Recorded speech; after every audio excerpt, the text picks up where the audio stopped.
Thanks so very much for that great introduction. And Anna and Hillary, thanks for your help with making this work, and to Rainbow Health. Thank you, Rainbow Health, for helping to sponsor this. Um, Mickey, you've encapsulated a lot of things. I think that probably the place to start for everybody is that I was born in New Jersey, so I just need to correct that in Newark, and spent the first 11 years living in New Jersey. And I think the background for everybody to understand here is that I am hopelessly idealistic. I am a student of Dr. King and of Bobby Kennedy. Both of them were murdered in 1968. I was 11 years old at the time. I had started reading the newspaper when I was 7. And just like with a billion other people in this world, their words sank into me. And they were in the newspaper, they were on television, all 3 networks at the time. That's all that existed. And I saw them repeatedly. And I grew up in a blue collar transition to middle income family. There were no idealists in my family. My parents weren't volunteers. They didn't, get involved with the community or anything like that. But for some reason, Dr. King's and Bobby Kennedy's words and examples just hit their mark with me. And by the time I was 12 years old, I knew I was going to be a lawyer, because Bobby Kennedy was a lawyer, and I was going to be a lawyer to go help change the world, because that's what idealists do. They work to have positive change in the world. And initially I was going to be an environmental lawyer. But I had it all fixed out. Figured out. You came to me when I was 15. What are you going to do? I'm going to be a lawyer. I'm going to go to law school. And that oriented my whole entire life. The problem was I also had issues around my gender identity. And in the 60s, late 60s and early 70s, the idea that your brain couldn't match your body and you could do something about it, it was just totally foreign, way off the charts. And so I did what people at that time did. And I suppressed my identity. I thought it would go away. It did not. I ended up falling in love with a girl in high school. She was a sophomore. I was a junior. She was a sophomore. I was a freshman. Pretty heretical in 1972. Trust me. And I thought, well, maybe this will go away. The stuff that was in my head about gender, and by that time I was like, nobody was home, but trust me, nobody was home when I was doing this, going into my sister's bedroom and putting on her underwear and camisole and standing in front of mirrors and saying, you look really pretty, And so, and I tried to tell Lydia, my girlfriend at the time, about what was going on in my head. And I learned 2 very important lessons when I tried to do that. So that was about a year into our relationship. I think I was probably about 16. It was on the telephone because I didn't want to tell her in person, but I tried to explain to her that I had these things about gender, and I wore, my sister's underwear, and she freaked out on the telephone. And I learned 2 important things at that very moment. The first is that if I ever let anybody know about what was going on with me, that I would lose them. And it was pretty clear that, that translated to, like, you're going to be alone, you're going to be an outcast, all of that stuff. That was the first lesson. Second lesson I learned was that I was going to be a pretty good lawyer, because in the span of her freaking out, I changed the subject. And she went for it. And never again, we didn't speak about that for another 30 years. Wow. Really. So, and very long story short, eventually I realized this stuff in my head would not go away. I went and tried to get back when I was in my 30s, I went to try and get therapy, not to figure out what I was, but to stay married, because by that point I had married my high school sweetheart. I was living this very charmed life in Cedar Rapids, Iowa. I had my own law firm. We lived in the best neighborhood. We had 2 beautiful daughters. The importance of things was not in that order, trust me. The daughters were most important. And I knew that if this ever came out, I knew that I would lose just about everything. And so I went to therapy, said, don't figure me out, help me stay married, give me a mantra. And, you know, I had two therapists tell me, you got to tell your wife what's going on in your head or you're going to kill yourself. I fired both of them. And I was on my third therapist when I had a moment of truth, which was 9/11. I came to understand that unless I was brave, unless I was willing to go and be me, whatever that might be, because it wasn't entirely clear at that point on 9/11. But unless I did that, that I would look back on my life on my deathbed, assuming I made it that far, and I would regret not having been braver. So it literally was the night of 9/11 when I decided that I was going to go hurt so many people, not intentionally, but, and I, you know, and all those things I feared happened, but it all turned out just fine. And I came up here to the Twin Cities after I lost my law firm to start all over again. And I've had this incredibly charmed life as an idealist, living authentically, trying to do good in the world. Mhm. Thank you for sharing that. And I know you've written a book, and two books actually, but the one I'm most familiar with is the first book that you did, Getting to Ellen, a memoir about love, honesty, and gender change. Right there. What's the status of your second book? So yeah, so Mickey, the second book is not out yet. The second book is titled, so the first book is titled Getting to Ellen. The second book is, and that's my story about, you know, dealing with my gender identity and coming out. The second book is titled Being Ellen, which is about going through the world as a transgender woman who does not pass. So everyone, and I know that we have people here who've heard me speak before, you know, the voice does not match the appearance, okay? And in the trans world, it's called passing, or in my case, not passing.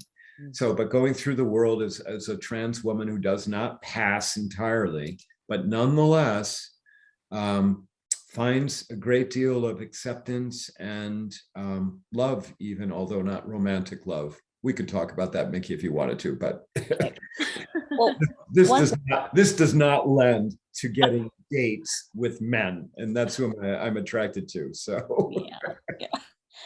One thing that you talk about with people in your workshops, and you mentioned both of these words in your opening, loss and regret, that there's a difference between those two things. Can you kind of talk about that a little bit?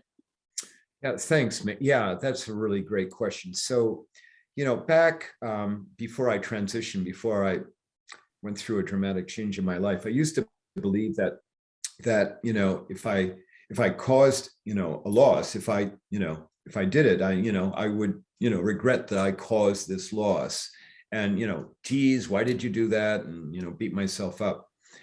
But after I transitioned, I actually realized that loss and regret are different, and that they're really not necessarily interconnected. So I learned after I transitioned, even though, you know, I lost my wife, I lost a daughter for 4 years, but she came back. But I lost other people in my life. I lost my sister, but she came back. But even though I had all kinds of loss, I learned that loss fades over time. It does. I mean, we're humans. We adapt, and you know, we move on. We can move on off most of the time. But regret, on the other hand, over time, burns hotter, not cooler, because the amount of time that you have left to fix whatever it is that you are regretting is shortening. And so I like to tell people, yes, I've experienced a great deal of loss. And I miss I did not fall out of love with my wife. I miss her every day. But it's become, you know, certainly more bearable for me to deal with that loss. But, you know, everyone, please understand this. Even with all of those losses, not for a second of a nanosecond have I ever regretted becoming me. I needed to be me. The therapists were right. The therapists were exactly on the money, telling me that I had to live as who I am. Right. there's two other words that are coming to mind when I think about you in particular, Ellie, and your life story, but um, resiliency and vulnerability. I find you as one of the most open-hearted people, vulnerable people that I've been able to meet. I tend to have, it's hard for me to be vulnerable, and I've really appreciated what you're able to do and how you're able to stand in front of people wherever they are, sensing some, who are afraid or who have bias or probably worse emotions, and you are there to talk to them about who you are and open their hearts if you can. Can you talk a little bit about both the resiliency that takes, especially with somebody who's kind of as open-hearted as you are, and how difficult that might be? Well, so I think that we begin with what I believe, which is that 98% of all people are good. 98% of all people have good, empathetic hearts. 2% total sociopath. But the other 98% are good people. It's just that we're afraid. We're afraid of the things that we don't know, that we don't understand. And then when we get afraid, then we run to our groups, and then we other people who are different from us and things like that. So I think one of the ways that my vulnerability comes to the fore is that I just kind of show up. A lot of people, when I go and give talks or presentations, they have no idea what to expect. I mean, Mickey, just like you introduced me, I'm standing on a stage or I'm sitting on a Zoom, and I haven't said a word. And everybody, as soon as I open my mouth, they're like, because they didn't expect, the depth of voice to come out of this face. And I think, though, Mickey, I think that what that does is right away, I think it endears many people to me, because I think that they understand that I'm like taking a risk right in front of them to be there. And I think there's a lot of people, remember the 98%, I think that there are a lot of people that respect that, and it's vulnerable. It's, I'm vulnerable at the very same time. And long ago, Mickey, when I started, it's the summer that I transitioned, I saw Brene Brown's video about vulnerability. And it was like the biggest, for me, probably one of the biggest, most important light bulbs that ever went on in my life, to understand that, no, vulnerability pulls us together. It doesn't push us away, and then we all have shame and things like that. And so Brene Brown, God love her teachings, and those as well of Buddhist teachings like Thich Nhat Hanh and other Buddhist leaders, they form the basis of all of my work.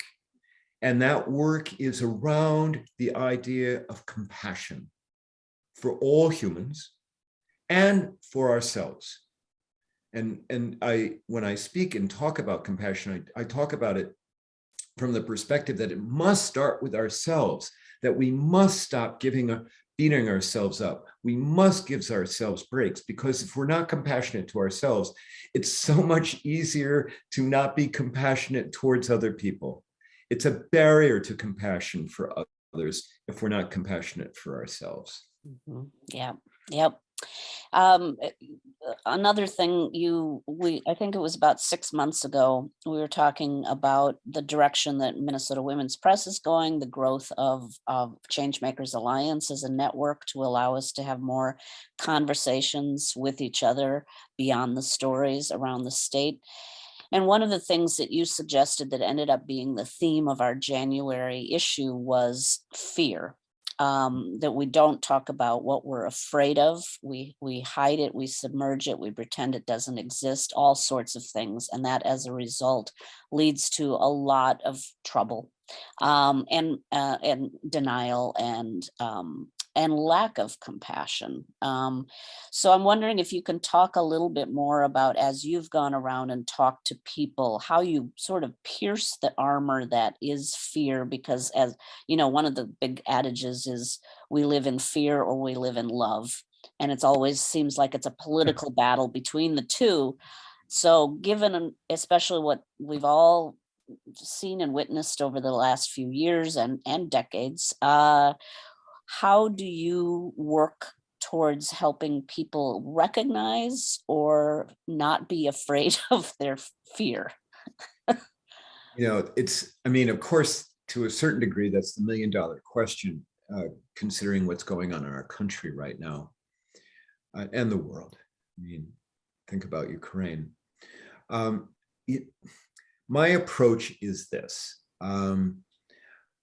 I begin all talks relatively talking about that we're all survivors of the human condition, that all of us are attempting to make our way through the world.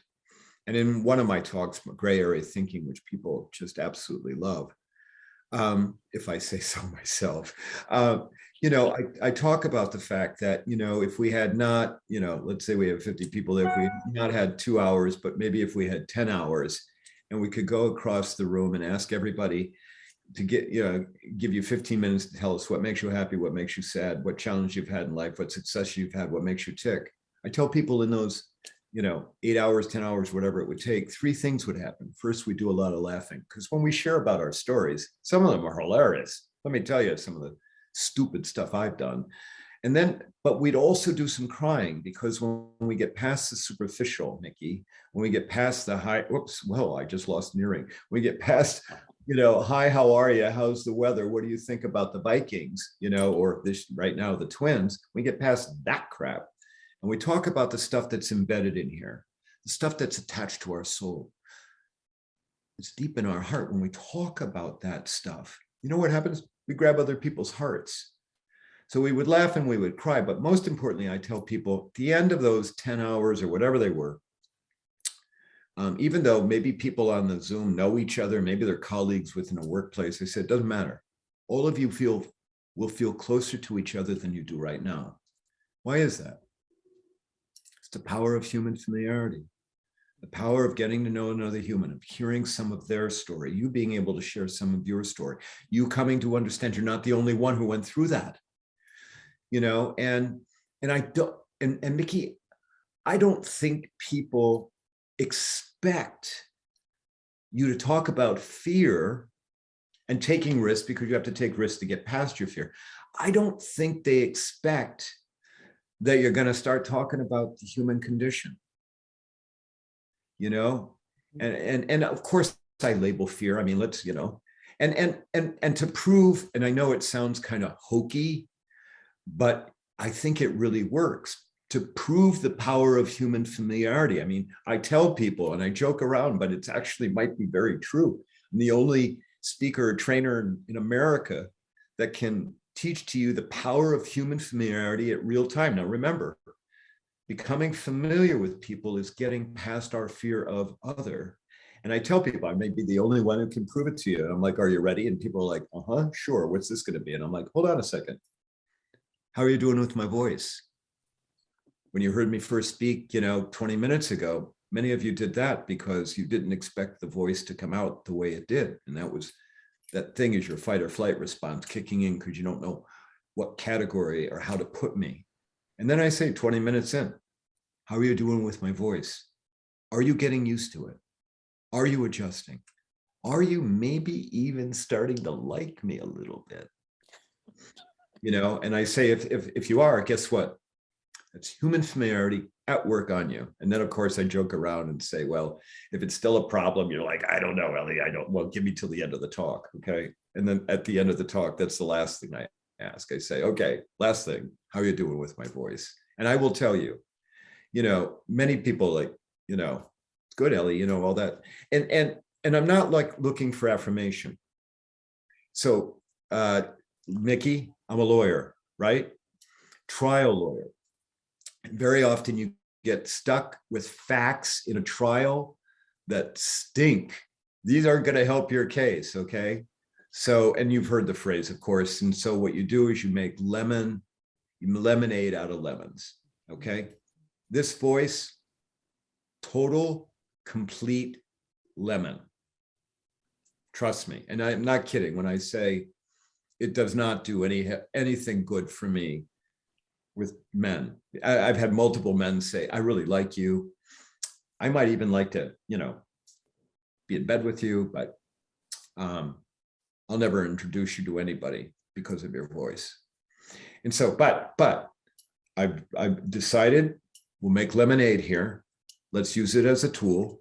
Let's use it as a teaching tool, okay, on the power of becoming familiar with other. And you know what? It works. It works well. Okay.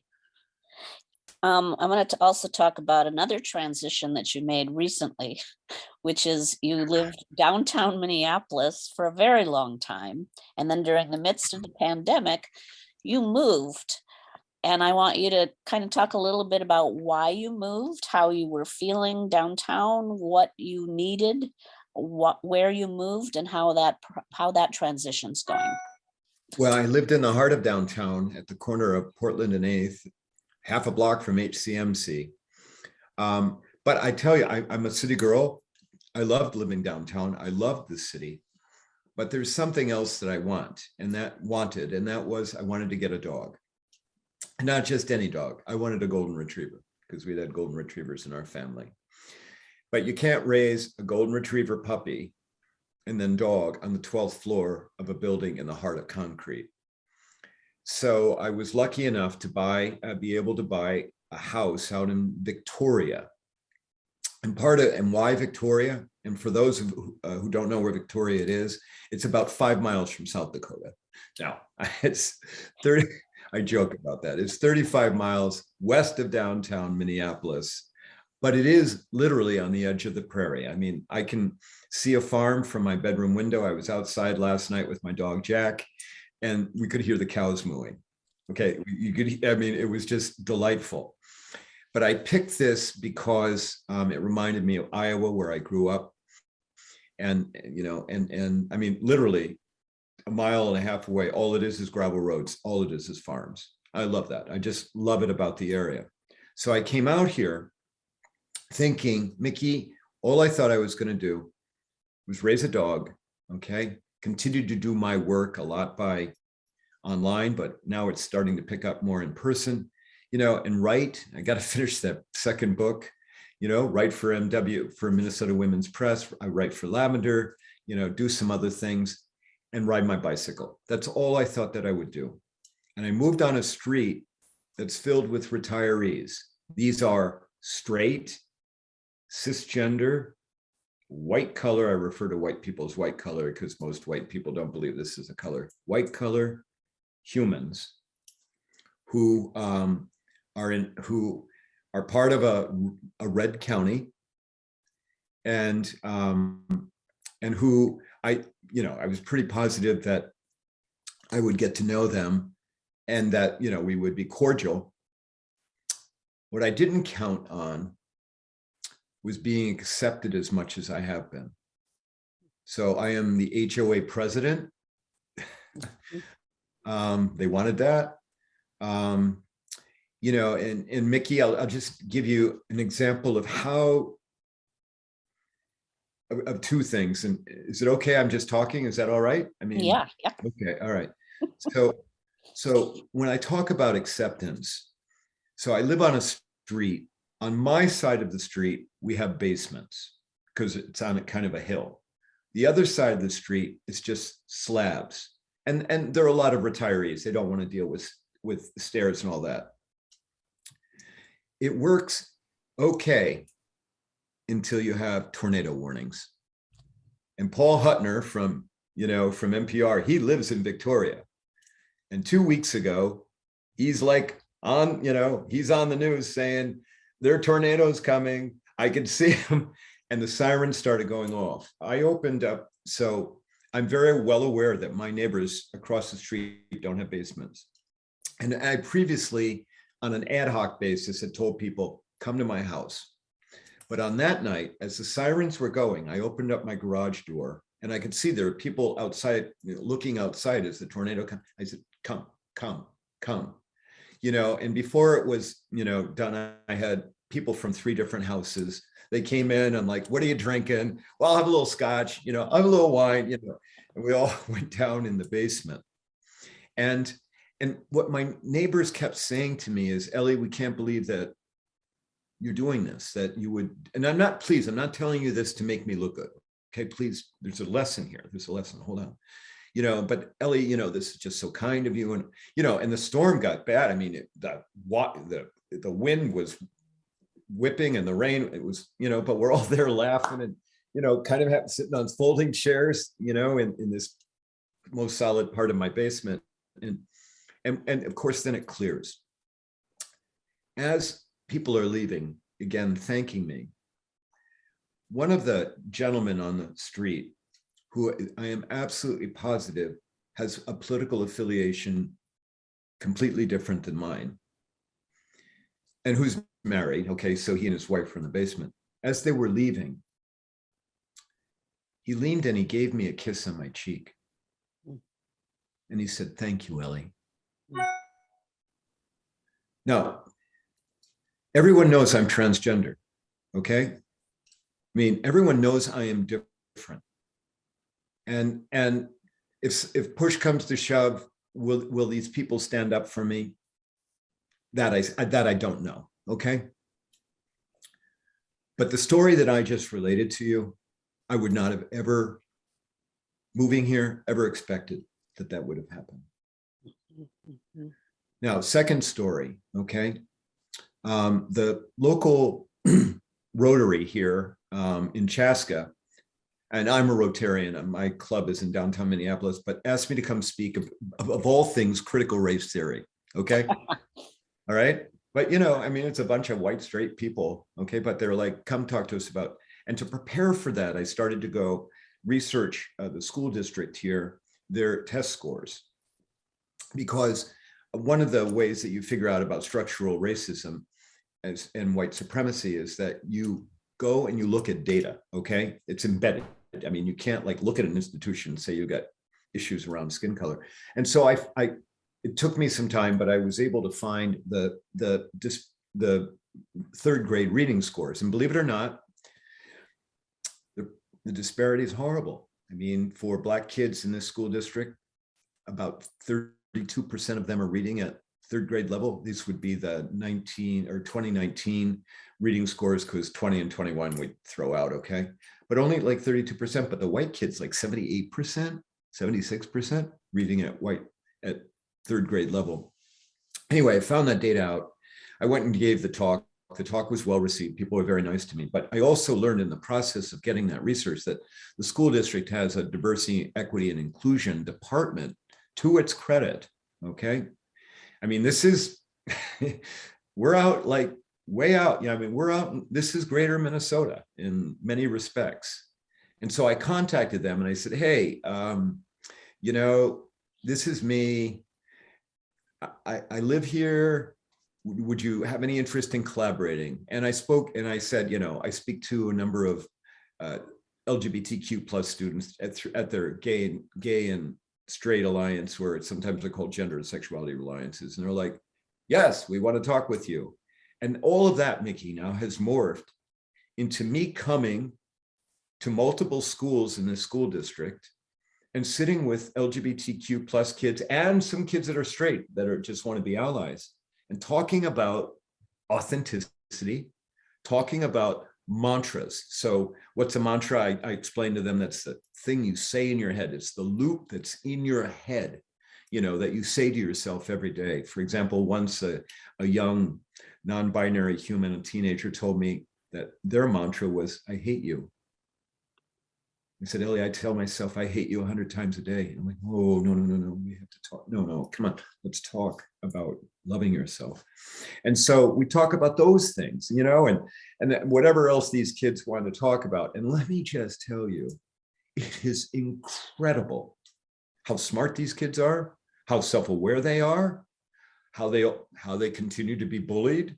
I mean, I think the school district tries, but it's kids, okay, but how just incredibly, how many of them have so much figured out at 6th or 7th or 8th or high school ages that I could never have. It took me 52 years to figure out. And I go into these rooms and I tell them, I say, I'm totally jealous of you, because they don't expect that, and I'm like, but you've got it figured out, or you're getting it figured out at so much younger age, and you're going to get to live as you're not going to go through what I did.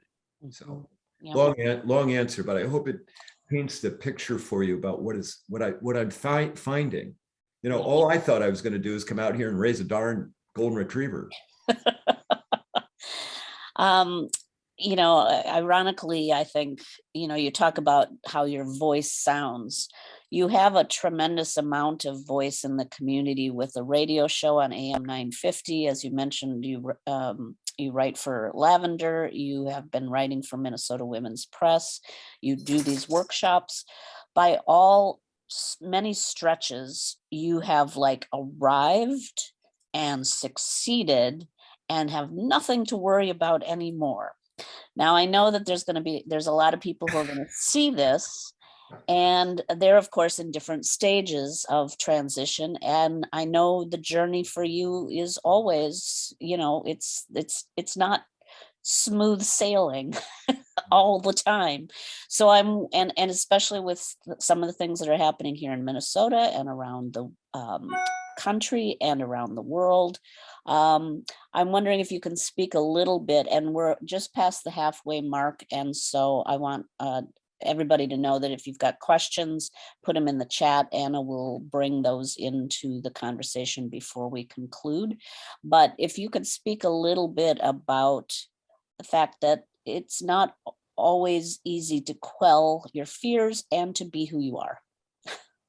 Well, I mean, the reality is it's not. I mean, we're living in a country right now where, because of fear, I mean, that's really what it is. I mean, people are afraid that somehow their way of life is being threatened. Somehow maybe their religious beliefs are going to be taken away or hampered in some way, or maybe they're going to lose their job to somebody who's different or other, simply because they're different or other. I mean, there is so much of that fear, and what I believe is that we need, and I wrote a piece about this, and have tried to shop it around. It's titled "The Land of 10,000 Lakes Needs 10,000 Talking Circles." I mean, we need to have conversations across Minnesota, not just in the cities, okay, focused out in greater Minnesota, where people get to talk about their fears. What are you afraid of? Why are you afraid? And having those conversations, people who are different or others, so they can talk about their lived experiences, as well as people, from the quote dominant culture can talk about their experiences. And through those conversations, I am absolutely convinced we're going to find that we're all alike. We all want the same things out of life. We're all alike. But because we're afraid to do those conversations, we sit in our respective camps, and we just simply be afraid. Now, for me, from my perspective, there are two things operating. The very first thing that's operating is that I'm 65 years old. I don't know how much time I have left. And in my book, I mean, my real life, I mean, I had a wonderful life beforehand in the sense of all the love and, all of that stuff. But in my book, my authentic life didn't begin until I was 52. So in theory, I'm only 13 years old. And so, but I don't, so the first thing is I don't know how much time I have left. The second thing is this: all of my cohorts are retiring. I've been best friends with somebody for 52 years. He's like, why are you working so hard? Why do you keep doing this? And what my cohorts don't understand is that my idealism won't leave me alone. It won't, I can't shut it off. Okay. It's not like, oh, you tried your best. Okay. Now you're going to go out and go ride your bike every day, which of course I want to ride my bike every day. I can't do that. I can't shut it off. I will be an idealist until my final breaths. I will be trying to make the world better, probably on my deathbed if I get that chance.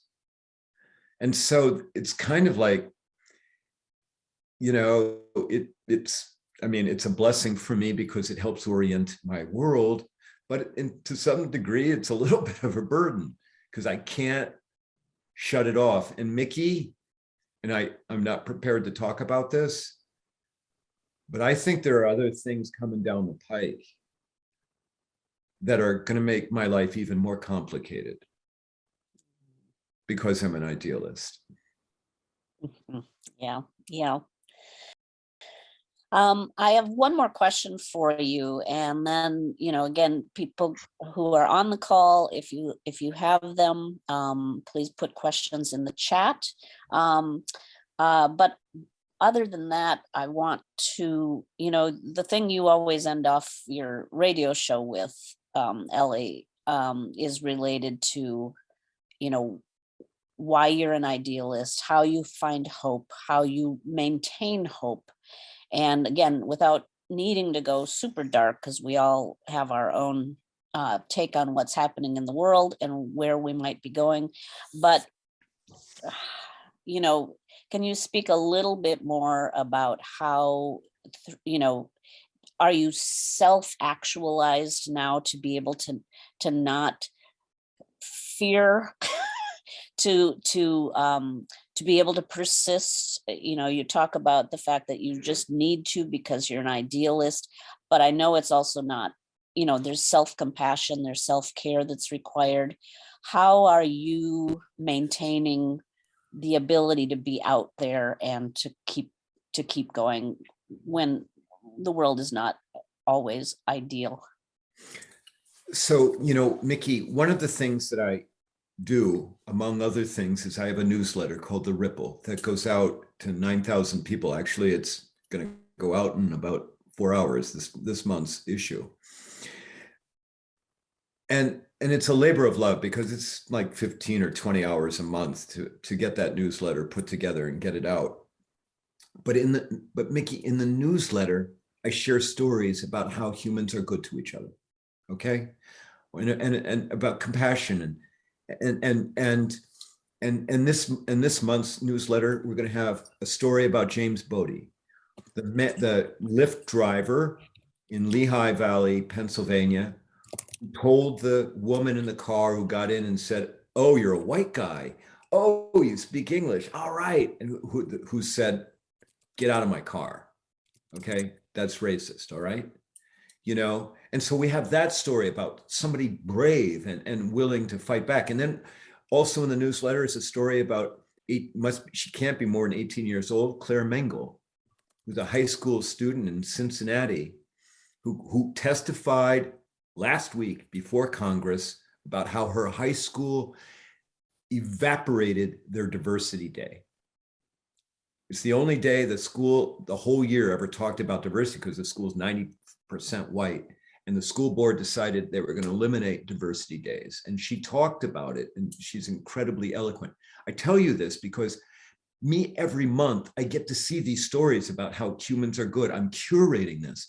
That feeds me. That makes me feel that, oh, you can be braver, Ellie. Okay. Or Ellie, here, warm your heart with this wonderful stuff of how, humans are good. Like the story I had about the people outside of Baltimore, where they started stringing Christmas lights from one house to another house across the streets because they wanted to show that they were connected to each other. Yeah. How can you not, if you're curating that kind of work, how can you not have resiliency? On the other hand, Mickey, and this may very well be in the obit that you write, I am incredibly naive. Okay. I think I'm the poster child for naivety. All right. And I think that has the tendency to get me in great trouble. I mean, for example, I was naive about raising a puppy by yourself. Mm. Okay. No idea about the challenges around that. Let me tell you, but Mickey, we go back to, I do believe 98% of all humans are good. I do.